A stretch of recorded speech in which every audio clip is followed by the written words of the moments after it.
Dernier vendredi du mois de janvier, première émission de l'année 2022. Nous ouvrons cette session live de l'ORTB avec la culture béninoise puisque le mois a été marqué justement par la fête du Vaudou. Mesdames, Messieurs, chers amis internautes, c'est un plaisir de vous imaginer nombreux sur la toile. Bonsoir, nous sommes au Novotel Hôtel comme à notre habitude pour environ 45 minutes d'entretien avec vous, mais aussi avec Florent Eustache-Ressou, journaliste écrivain. Il vient de boucler son doctorat en socio-anthropologie avec sa thèse sur les perceptions de la sorcellerie chez les Fonds au sud du Bénin.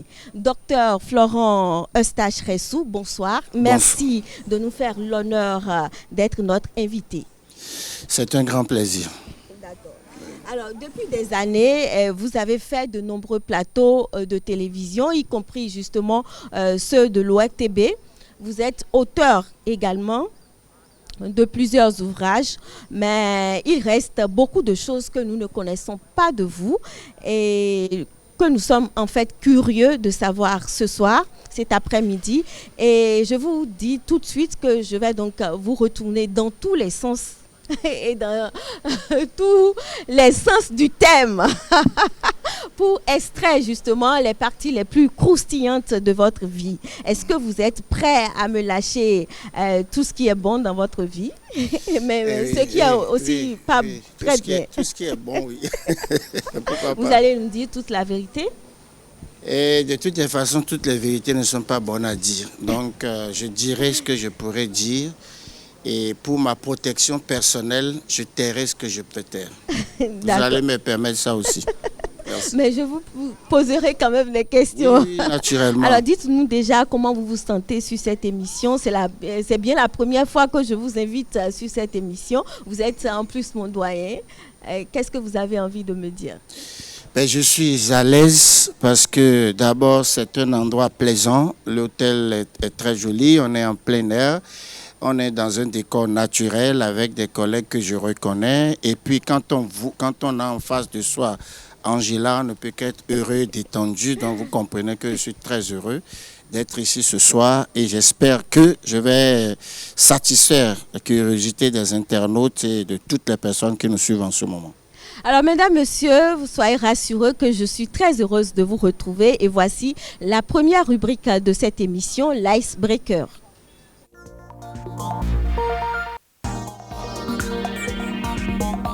Qui va venir avec notre réalisateur, le jingle de l'Icebreaker que j'attends donc pour lancer les hostilités, mais pas les hostilités, hein. En tout cas, la quintessence de cette émission avec Florent Eustache-Ressou, qui est journaliste, écrivain, docteur en socio-anthropologie désormais et directeur aussi d'une école, non? Directeur de l'école supérieure des métiers d'agriculture Esma Kwendo et de l'Institut métaphysique Prométhée Imhotep. D'accord. Voici donc le jingle de l'Icebreaker pour la première rubrique de ORTB Live Session.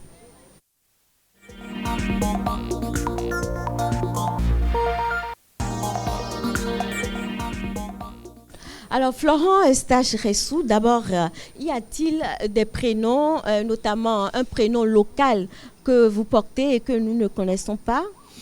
Non, sur mon acte de naissance, non. Je suis Florent Eustache-Ressou tout simplement parce que mon père est un grand catholique fervent et malheureusement pour moi, il ne m'a pas donné de prénom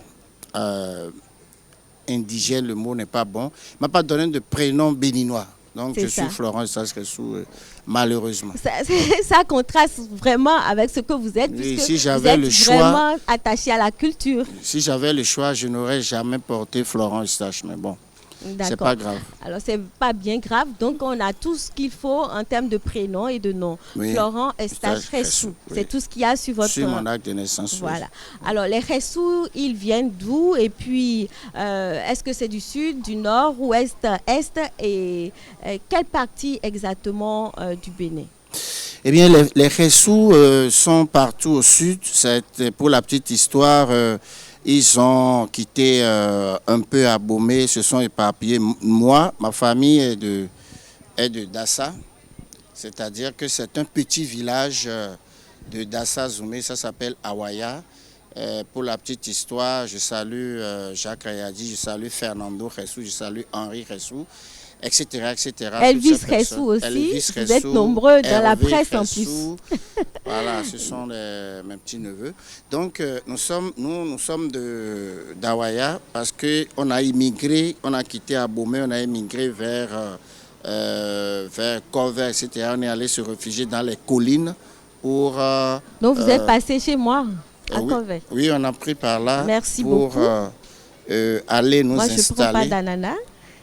Oui. Pour aller nous installer dans les collines pour pouvoir éviter l'envahisseur parce qu'à l'époque, les rois d'Abomey cherchaient des gens à vendre en esclavage. Et donc on est parti et nos ancêtres ont vraiment résisté. Pour la petite histoire, le nom Ressou est un nom très résistant parce que l'ancêtre Ressou, on l'a fait soumettre des épreuves. Et s'il ne réussissait pas, on allait le tuer. La dernière épreuve était qu'on a pris, le roi a pris 2 coqs qu'on a immolés et on a enlevé toutes les parties. On lui a dit de choisir le coq mâle, enfin le coq. Et il a réussi à choisir ça. Donc c'est un nom très fort, ça s'oppose à Ressi, qui veut dire peur. Donc la famille Ressou est une famille de gens courageux. On nous trouve à Guézin. D'accord. Et vous avez Ouida. Combien de frères et de sœurs, vos parents, qui sont-ils? Frères et sœurs, est-ce qu'il faut les compter? Je ne sais pas, directement, une dizaine. D'accord, votre papa, il est polygame, c'est ça? Oui, mon papa est polygame, il est mort à 35 ans, quand moi-même j'en avais 3. Ah. Et mourant à 35 ans, il avait déjà environ une dizaine d'enfants. Donc je crois qu'il a eu une vie très prémonitoire. Et voilà, donc il nous a laissé, nous tous, nous avons pu quand même marquer son nom. Et je salue Henri Ressou, Fernando Ressou, Nathalie, Esprit Création, etc. Vous êtes mon doyen, mais quand même, je voudrais demander, si vous me le permettez, bien sûr, votre âge et surtout votre signe zodiaque. J'ai 54 ans et je suis Capricorne. D'accord, Capricorne. Capricorne, c'est un signe compliqué parce que pour être Capricorne, il faut forcément avoir dans son ascendance un spirituel. Ah. Et vous allez voir que tous ceux qui sont des Capricornes, c'est un signe de combat, c'est un signe de guerre, parce que les Capricornes sont souvent querellés, sont souvent jalousés, mais à la fin, ils sont quand même, ils gagnent toujours. Vous qui êtes très culture, est-ce que la couleur que vous avez portée a quelque chose à voir avec ce signe-là? Oui, la couleur du Capricorne, c'est le violet. D'accord, vous voyez, moi-même je m'y connais un tout petit peu. La couleur, et puis ma maison, la maison de mon père, partout où je passe, je porte le violet parce que le violet a une énergie qui soutient parfaitement le Capricorne. Donc pour le dire dans notre langue, est-ce que Ali Roumom, il a émission il a dit Jogbo Amika. Jogbo Amika. Ali Nombuda glace ou sur daton peut y aller quand Jogbo, on peut y aller. Et yo. Alors, quel genre d'enfance avez-vous eu petit? Quels étaient déjà vos champs d'intérêt? Petit, ça n'a pas été très facile pour moi parce que vous savez, mon père est mort quand j'avais 3 ans et ma mère n'est pas allée à l'école, donc ça c'était un peu compliqué.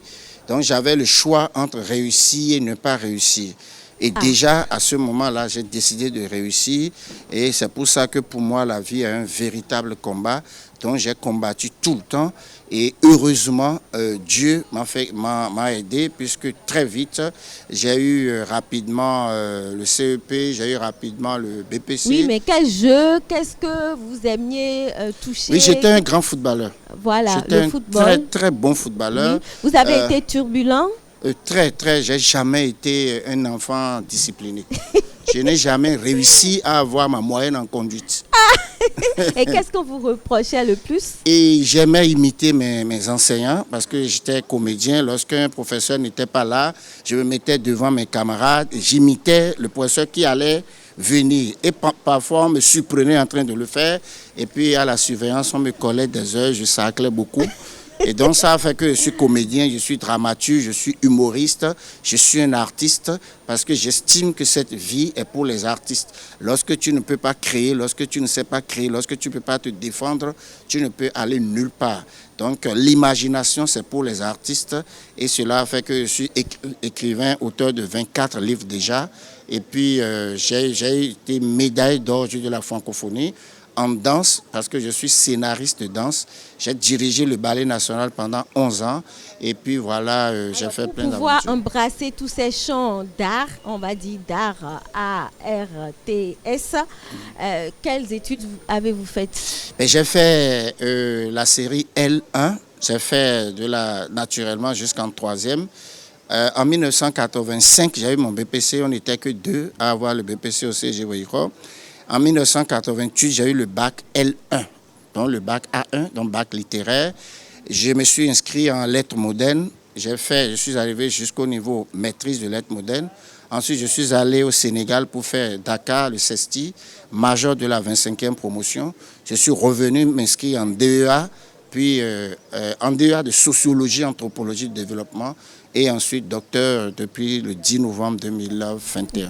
Félicitations, et j'imagine que vous êtes également marié, puisqu'en fait, on essaie d'allier aussi bien l'agréable à l'utile, c'est ce qu'on dit. Donc, vous êtes marié. Qui a pu mettre le grappin sur vous, ou c'est plutôt vous qui avez... Être marié, ça veut dire quoi? Ça veut dire aller à la mairie et voir une bague? Comme vous le voulez. Je ne veux pas rentrer dans ces détails-là. Mais vous avez une compagne, non? Oui, bien sûr. J'ai une compagne. Mais je ne suis pas allé devant le maire et je n'ai pas envie de le faire pour et vous avez fait la dot au moins? Oui, naturellement. D'accord. Donc, chez nous ici, c'est le mariage traditionnel qui prime sur... Sans la dot, je ne suis rien. D'accord. Donc, vous êtes pour faire la dot? Oui, la dot, c'est sans faute. D'accord. Et à l'époque, vous aviez utilisé des millions ou pas? Non, pas des millions, là. C'est-à-dire qu'on vous donne une liste et vous faites ce que vous pouvez faire. D'accord. Et quand la femme vous aime, elle vous arrange les choses et ça va plus vite. Combien d'enfants vous avez eu? Permettez-moi de ne pas dire le nombre d'enfants que j'ai. On dit que tant qu'on vit, on ne donne pas le nombre d'enfants qu'on a. Tout pour un homme? Surtout pour un homme. Donc je vis encore, je suis donc, encore ça peut venir encore? Oui, ça peut venir encore, pourquoi pas. D'accord. Alors, sur le plan culinaire, qu'est-ce que vous aimez manger le plus? J'aime manger le riz parce que j'ai fait Dakar pendant 3 ans, 4 ans. Et j'aime aussi le amio et l'igname pilé parce que je suis mari de Dassa. L'igname pilé avec la sauce d'arachide et fromage. Alors maintenant, je vous annonce que vous avez réussi cette première étape. Il n'y a que justement le nombre d'enfants que vous avez que vous ne nous avez pas confié. Je protège ma progéniture. D'accord, et c'est l'heure pour nous de passer à la deuxième rubrique.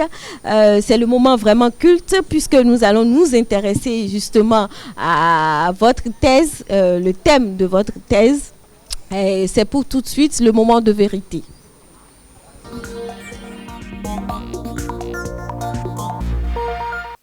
Alors, je le disais à l'entame de cette émission, de cette session live de l'ORTB, que le mois de janvier a été marqué par la fête du Vaudou, c'était le 10 janvier. Et puisque j'ai une personne qui aime bien la culture avec moi, je vais d'abord commencer par nos religions endogènes. Quelle est votre perception de nos religions endogènes, notamment le Vaudou? Et comme l'a dit le chef de l'État, nous sommes un pays du vaudou. Et le vaudou, c'est notre identité, c'est notre culture. Vous savez, les autres, c'est l'islam, les Chinois, c'est des formes de philosophie.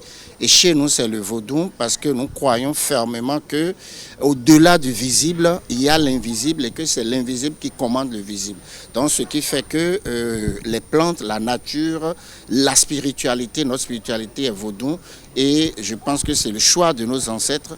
Et nous suivons ça jusqu'à maintenant. Même ceux qui rejettent le vaudou en plein jour, la nuit, il l'adore entre 1h et 4h du matin. Alors, est-ce que vous pensez que le développement aujourd'hui dans nos pays africains, notamment au Bénin, doit s'entendre par la reconnaissance de ces religions endogènes plutôt que des religions modernes? On peut pas se développer avec la culture des autres, c'est pas possible. Vous ne pouvez vous développer que quand vous prenez en compte ce qui vous caractérise. Parce que lorsqu'on est fier de sa beauté, qu'on l'assume quand on est fier de sa laideur et qu'on l'assume avec fierté, on devient beau. Henri Lopez sans tam-tam. Donc, lorsque nous récupérons notre culture et que nous pouvons la vendre très cher parce que les autres ne peuvent acheter que ce qui nous appartient. Les Congolais, ils ne peuvent pas vendre le vaudou. D'autres pays ne peuvent pas vendre le vaudou. Mais quand on vient au Bénin, moi j'ai été à Haïti, j'ai été aux États-Unis, j'ai été au Venezuela et tout. Lorsque je descends, je dis je suis du Dahomey. Les gens disent tout simplement, nous sommes reconnus par 3 choses, par le vaudou, par Angélique Kidjo et par Toussaint Louverture. Donc, lorsque vous êtes vaudou, on vous pose des questions et tout le monde vous suit tout de suite. Mais vous ne pouvez pas dire que vous êtes d'une culture judéo-chrétienne. Les gens ne comprendront pas. Et donc, moi, j'ai toujours vendu ma culture en disant que le vaudou est mon identité. Je n'ai pas honte de dire ce que c'est, d'essayer de développer ce que c'est, parce que c'est en tenant le vaudou que mes ancêtres ont évolué, en tenant un certain nombre de pratiques que des gens ont réussi à sortir, à césariser des femmes parturientes sans bistouri. Donc nous avons beaucoup de sciences, même avec des plantes, on peut faire accoucher facilement une dame. Et quand on a commencé donc vous pensez qu'il faille retourner à ça. Bon, donc je rappelle aux internautes que il n'y a pas si longtemps, vous le disiez tout à l'heure, en novembre, vous avez soutenu votre thèse en socio-anthropologie sur le thème représentation sociale de la sorcellerie à Zé chez les Fonds au sud du Bénin. Et vous envisagez par ailleurs créer une c'est déjà école créé. Ah, d'accord. Ce n'est pas une école de sorcellerie, mais c'est une école métaphysique qui s'appelle Institut Métaphysique Prométhée Imhotep. Et l'objectif de cet institut-là, c'est d'enseigner les sciences métaphysiques afin que les gens n'aient plus peur de rien. On va en venir, mais ce que je voulais dire, est-ce qu'il y a une différence entre le vaudou et la sorcellerie? Et c'est pas la même chose. Parce que en réalité, rien ne s'appelle sorcellerie. La sorcellerie, en fond, dit azé, donc c'est ce que tu as pris pour réaliser quelque chose qui s'appelle sorcellerie. Donc Lionel Messi est un sorcier de football selon la nouvelle définition que nous avons envie de donner à la sorcellerie, puisque la sorcellerie chez nous, ça tue, ça ne fait que tuer. Mais on dit, est-ce que dans la vie, il y a une chose qui soit négative à 100%? Ce n'est pas possible. Donc les mêmes outils qu'on utilise pour tuer, on peut les retourner autrement pour pouvoir faire le bien parce que... En fait, moi, ça m'a toujours étonné de vous voir sur ce terrain-là parce que quand on évoque justement la sorcellerie, on pense à la négativité, il y a franchement une grosse perception qui fait peur. Et vous n'avez pas eu peur. Comment est-ce que ce projet-là est né, le projet de faire une thèse sur la sorcellerie, comment il est né? Bon, d'abord, mon père est mort à 35 ans, donc on m'a dit que c'est la sorcellerie qui l'a tué. Et depuis petit, je voulais savoir ce que c'était. Donc la question, je l'ai posée jusqu'en thèse. Je vais brûler des étapes. J'ai dit, je vais faire thèse sur la sorcellerie. Les gens ont dit non, c'est pas possible. Que c'est pas possible. Mais bref, nous avons contourné le sujet en travaillant sur les représentations sociales. Ça veut dire quoi? Qu'est-ce que les Béninois font du Sud pensent de la sorcellerie. Donc, je ne suis pas initié à la sorcellerie, je ne suis pas allé faire un travail sur la sorcellerie, mais j'ai fait un travail sur les représentations sociales. Mais bon, les gens ont travesti toutes les idées, mais je continue de dire que... C'est évident qu'on travestisse parce que quand on parle de sorcellerie, en même temps, c'est rattaché quand même à une société secrète et quelque chose de négatif, comme on le disait tout à l'heure. Donc, c'est normal que les gens aient assez peur. Enfin, c'est mystique. Non, c'est pas mystique. En fait, les gens ne savent pas ce que c'est. En fait, c'est la méconnaissance. La sorcellerie, c'est ce que les gens appellent, c'est des connaissances, c'est de la science. Parce que, par exemple, ce qu'on appelle téléportation, c'est quoi? C'est que quelqu'un peut être malade aux États-Unis maintenant et quelqu'un peut le guérir depuis le Bénin, soit en allant le voir en esprit ou en lui envoyant un produit qui le guérisse. Non, ça ne fait pas moi peur. quand j'imagine qu'en dormant, un esprit Écoutez, Angela Peja, Air France et tout ça. Angela, vous êtes dans la santé, je vous admire beaucoup quand vous êtes en train de faire la presse sanitaire, mais vous comprenez quand même qu'on peut opérer quelqu'un depuis l'ordinateur d'un pays qui a un malade qui est quelque part, on peut agir sur lui dans l'ordinateur. Télésanté, le e-santé, ça existe. C'est la sorcellerie. C'est la sorcellerie. Quand Mais vous prenez... de cette manière. Si, c'est la sorcellerie, parce que c'est notre science qu'ils ont volé. Quand vous prenez le téléphone portable, Ils ont volé carrément. ils ont volé, c'est l'Afrique que les Blancs ont volé, parce que les Blancs ne connaissent rien du tout. Ah. C'est l'Égypte les Occidentaux. C'est l'Égypte qui est la mère de la civilisation et c'est la race noire qui est la mère des races. Si vous prenez le Fa, c'est le 0 et le 1. Et c'est de ça que le Belge, on appelle algèbre de Boole, c'est un Belge qui s'est inspiré de ça et c'est la base de l'informatique. Ce qui fait que lorsqu'un homme s'approche d'une femme, le 4e jour, les 4 éléments entrent en compte et ça fait en même temps les 4 maisons géométriques. Fois 4, ça fait 16. 16 fois 16, ça fait 256. Ça fait les 256 signes du phare. Ça fait les 256 personnes d'un forum WhatsApp. Et ça fait les 9 mois qu'un enfant fait dans le ventre de sa mère. Donc, si vous êtes né forcément sur un signe du phare. Et c'est mathématique, c'est automatique. Vous pouvez ne pas chercher à le savoir, même si on dit... Ça va vous rattraper. Même si dans la Bible, on dit que mon peuple périt faute de connaissance. D'accord. Alors, une fois que vous avez quand même enclenché ces recherches-là, quels ont été les moments les plus palpitants? Palpitant, je ne sais pas, quand j'ai soutenu ma thèse, je suis devenu tout de suite le chercheur le plus célèbre du monde parce que il y a eu des amis béninois qui ont eu, ils ne sont pas évolués, donc ils ont mal interprété mon travail. Des gens disent que je suis docteur en azétologie, ce qui ne veut rien dire. Des gens disent que je suis docteur en sorcellerie.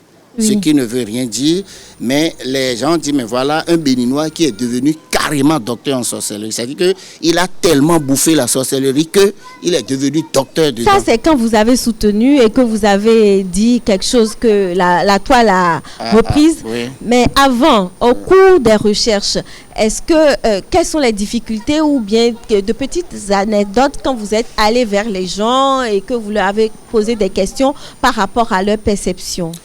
J'ai compris que ceux qui ne savent rien ont beaucoup bavardé pour ne rien dire et ceux qui savent n'ont pas beaucoup parlé et ont beaucoup dit. Et donc je me suis servi de ceux qui ont parlé très peu et ont beaucoup dit pour comprendre que tout ne se dit pas et que dans cette affaire-là, il y a des choses qui se cachent. Vous savez, le développement de l'Afrique se cache dans la sorcellerie, les pratiques ancestrales. Mais on nous a interdit ça. Les religions importées nous ont dit, niet, il ne faut pas aller là-bas. Or, c'est ça qui fait l'authenticité de notre développement se trouve dans ces pratiques-là. Mais lorsque vous vous inscrivez dans une église évangélique, on va vous dire de ne pas aller là-bas. Donc, je pense que ce fait nous éloigne tous les jours de notre développement.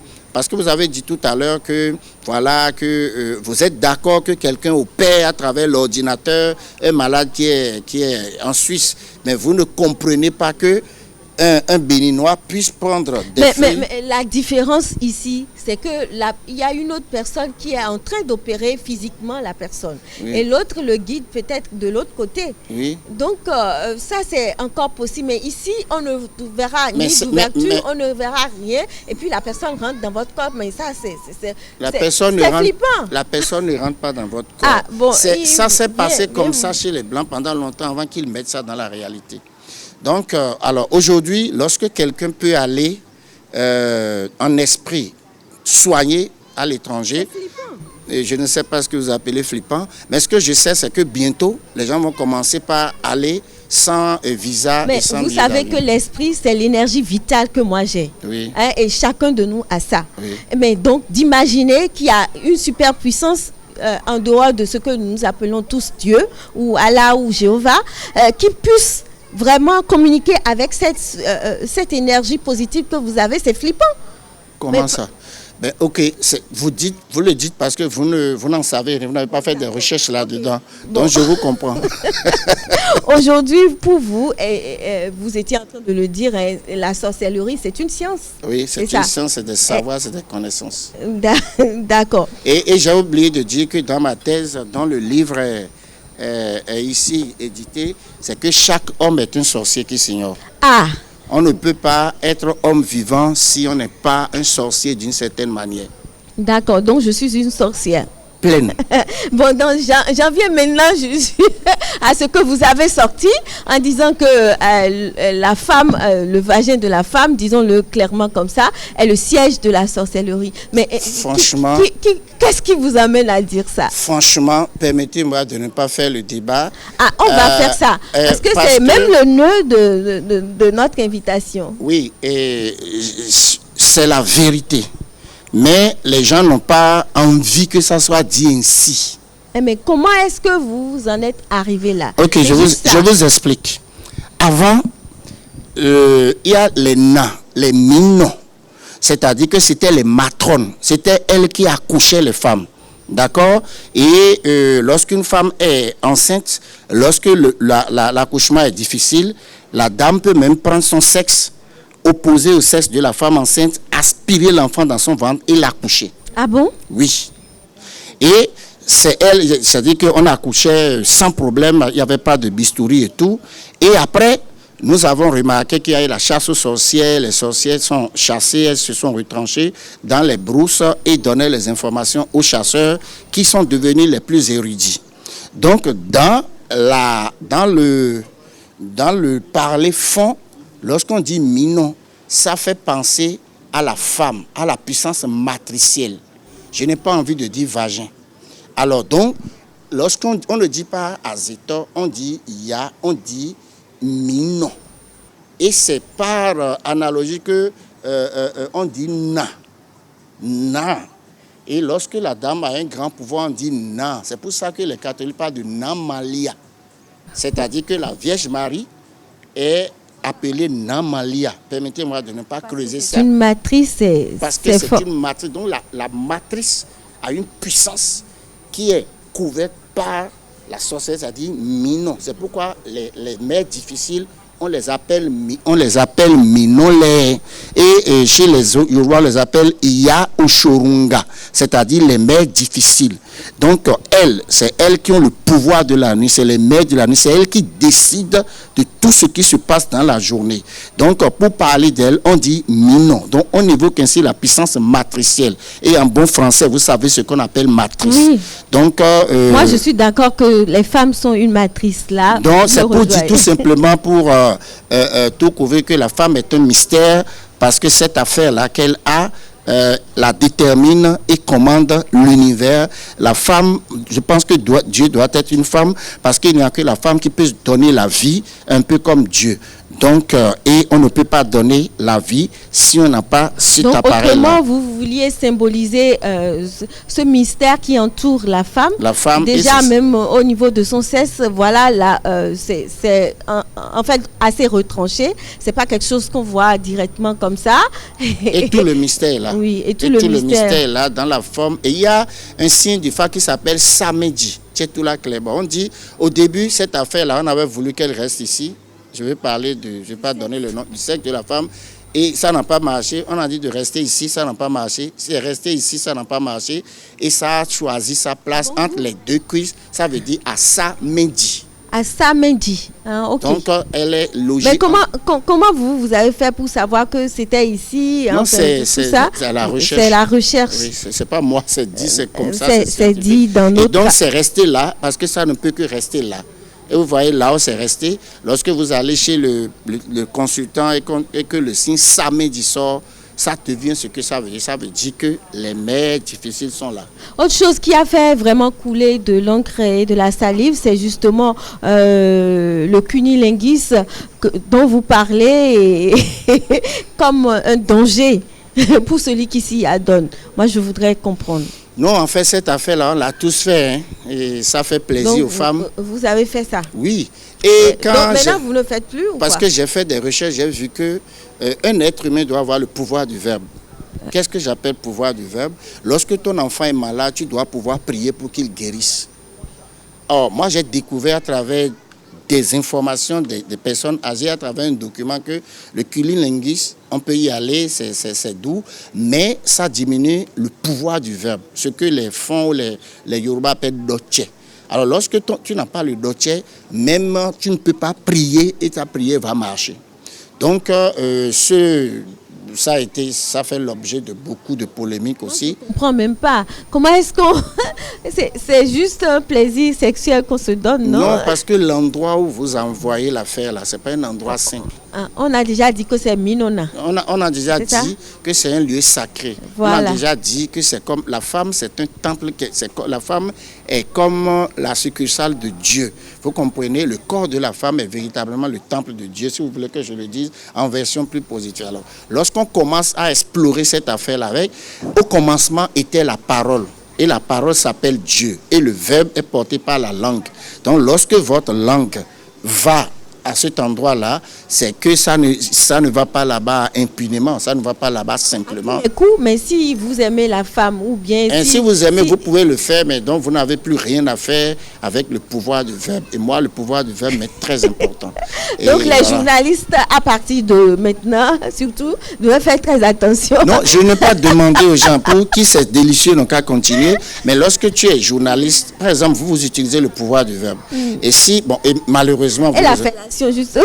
La fellation aussi, mais la fellation est moins, à mon avis. Je n'ai pas fait des recherches sur la fellation, je l'avoue. Mais le cunilingus, quand vous voyez comment ça se passe, même dans le décor et tout, parce que vous vous mettez à genoux, les positions, c'est comme si on vénère et tout ça. Bon, c'est vrai que c'est spirituellement quand même très significatif. C'est ce que moi j'ai découvert et que j'ai partagé avec les gens. Cela ne veut nullement dire qu'il faut arrêter de le faire, il faut y aller. Mais moi, par exemple, je ne ferai plus. D'accord. Alors, finalement, vous avez fait vos recherches sur les représentations sociales que les gens se font par rapport à la sorcellerie en zone fond. Mais qu'est-ce que vous avez obtenu comme résultat? Alors, j'ai obtenu comme résultat, comme je vous le disais, que la plupart des gens, les profanes ne savent rien de la sorcellerie et ils parlent beaucoup de ce qu'on leur a dit de la sorcellerie. Les initiés parlent de la sorcellerie comme étant une science, une connaissance précise. Et dans ma recherche, j'ai découvert qu'il y a une batterie de sciences que les sorciers utilisent pour pouvoir opérer et que ces sciences-là sont reconnues par les Blancs, à savoir la physique quantique, à savoir la téléportation, à savoir la métempsychose, à savoir la loi de la métamorphose. Si j'avais du temps, vous alliez définir tout ça. Oui, à savoir la loi de la métamorphose, parce qu'il est dit que l'être humain est composé de corps, d'âme et d'esprit. Donc nous avons la possibilité de sortir de notre corps et de voyager. Ça, même sans la sorcellerie, c'est un exercice spirituel que tout le monde peut faire. Oui. Maintenant, pas initiation. Les équisses, souvent le font. Bon, tout le monde, même pas les équisses. C'est-à-dire, il y a des exercices, vous pouvez vous coucher, sortir de votre corps et partir. Ça, là, c'est Dieu qui a donné ça aux hommes. Oui, nous avons tous une partie de Dieu, justement. Justement, parce que Dieu, il nous a créé à notre image et à notre ressemblance. Et on nous appelle béton. Ça veut dire que nous sommes le Père de la vie, le Père de l'univers.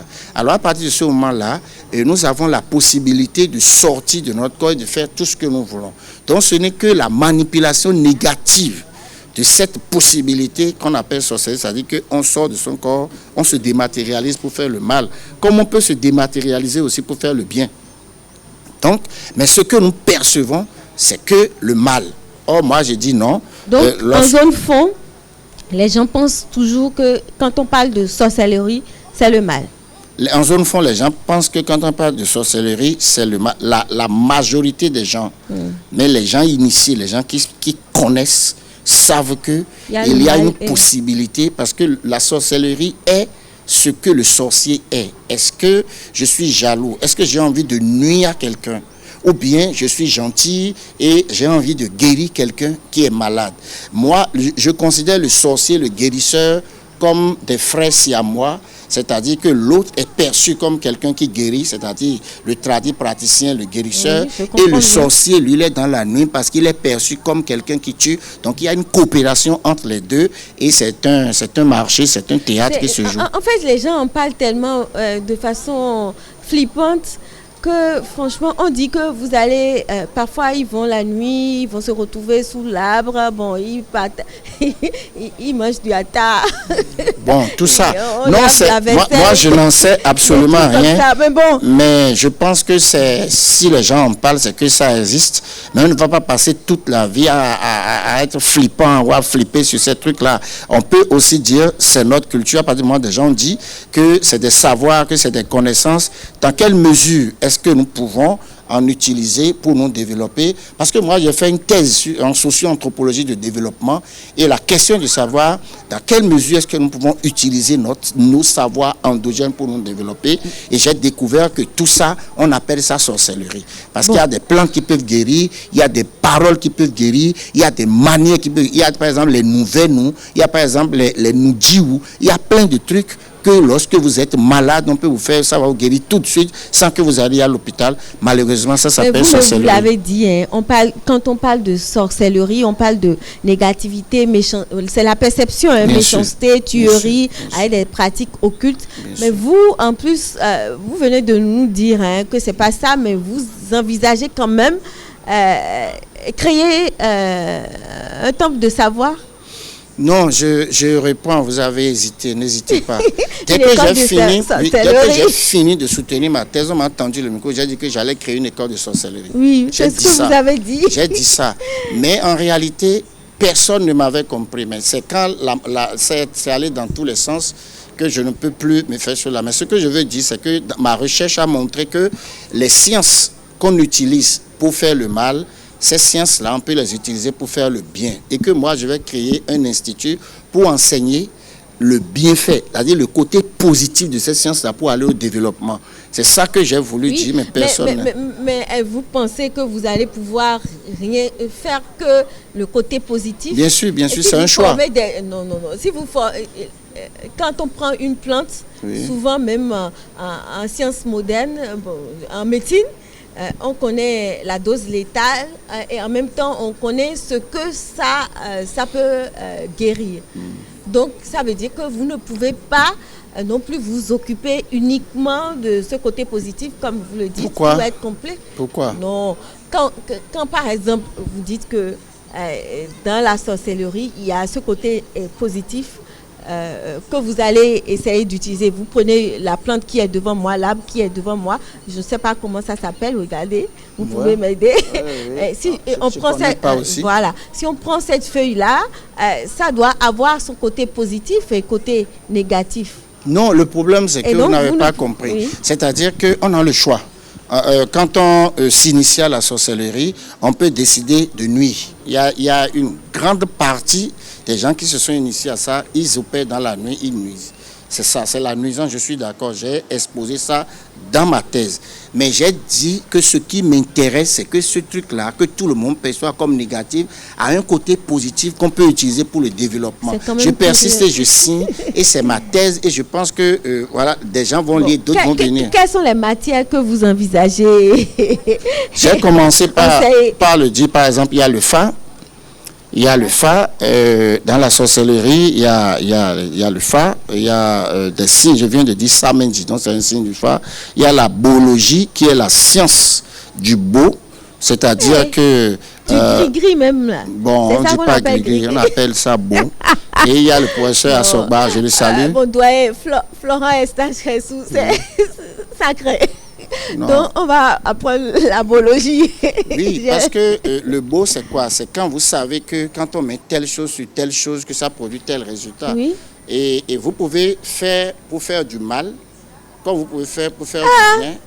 Et maintenant, donc, vous aurez des gens qui vont utiliser ça pour faire le mal. Les gens utilisent... Vous connaissez les hommes, non? Les gens utilisent déjà pour faire le bien, pour faire le mal.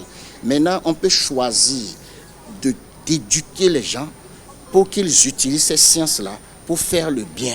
Et je crois que c'est possible. Attendons Vous de voir. ne croyez pas, je suis d'accord. Donc, à biologie, vous avez dit... Il y a la métempsychose, il y a l'onirisme, la science des rêves. Vous savez, par exemple, oui, il y a des gens qui ont Ça m'intéresse parce que moi, je rêve tout le temps. Il y a des gens, quand ils rêvent et quand tu te dis que tu es mort, tu peux sauter, tu meurs. Oui, moi aussi. C'est comme ça. Donc, on va vous appeler sorcier, vous êtes d'accord? C'est pour ça même que je ne parle pas. Ok. Donc, il y a l'onirisme qui est la science des rêves. Ah, d'accord. Il y a la loi ça m'intéresse. On peut faire juste un coup là-bas, non? Oui. D'accord. Okay. Mon site est en train d'être lancé là. Donc, il y a l'onirisme, il y a la loi de la métamorphose, il y a la loi, il y a toutes les formes de spiritualité, puisque c'est ça aussi qu'on comprend. Il y a la téléportation, il y a les 3D. Ah, on va apprendre aussi à sortir, pas sortir. Aller par exemple en France. C'est-à-dire qu'on va vous enseigner ce que c'est que la téléportation, parce que vous ne savez pas ce que c'est forcément. Oui. Maintenant, quand on vous enseigne, nous on n'est pas obligé de faire la pratique, mais on va vous informer que voilà, telle science existe, qu'on peut l'utiliser pour faire le bien, pour faire le mal, mais nous on n'enseignera que ce que on peut en faire pour faire le bien. En tout cas, c'est tellement curieux, mais bon, c'est une innovation qu'on va saluer certainement. Absolument. Il faut qu'on Alors, les internautes, ils attendent, ils sont nombreux de l'autre côté et nous allons les rejoindre à travers cette rubrique, le show des internautes.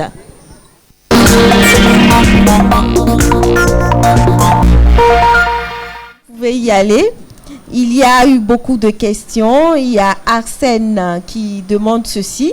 Étudier la sorcellerie ne va-t-il pas favoriser sa propagation? L'étudiant va-t-il expérimenter la pratique pendant sa formation? Non, j'ai dit, on ne va pas étudier la sorcellerie. D'abord, rien ne s'appelle sorcellerie. Ah. Vous avez vu que j'ai dit que chaque homme est un sorcier qui s'ignore. Chaque homme est un potentiel sorcier parce que lorsque votre papa a fait le truc à maman, votre spermatozoïde est parmi combien? Des milliers. Oui. Et c'est ça qui a percé, qui a pu récupérer l'ovule. Donc là, vous êtes déjà champion, vous êtes déjà une forme de sorcellerie, parce que sur tous les autres, vous avez quelque chose. La sorcellerie, c'est quoi? C'est quelque chose qu'on a de plus que les autres. C'est quand on a une avance sur les autres. Par exemple, vous avez fait un bac C, je vous admire pour ça. Quand on est en maths, quand quelqu'un prend 20 suivis, on dit à Zector, on dit « Ah non, tu es fort », etc. Donc ce n'est pas toujours, par exemple, quand vous prenez les entraîneurs blancs, on dit le sorcier blanc. Ça n'effraie personne. Quelqu'un a dit que la sorcellerie, pour les blancs, là, c'est bon. Mais que c'est pour les noirs que c'est mauvais. On a d'ailleurs un artiste, Vano. Bon, non, lui, il blague certainement.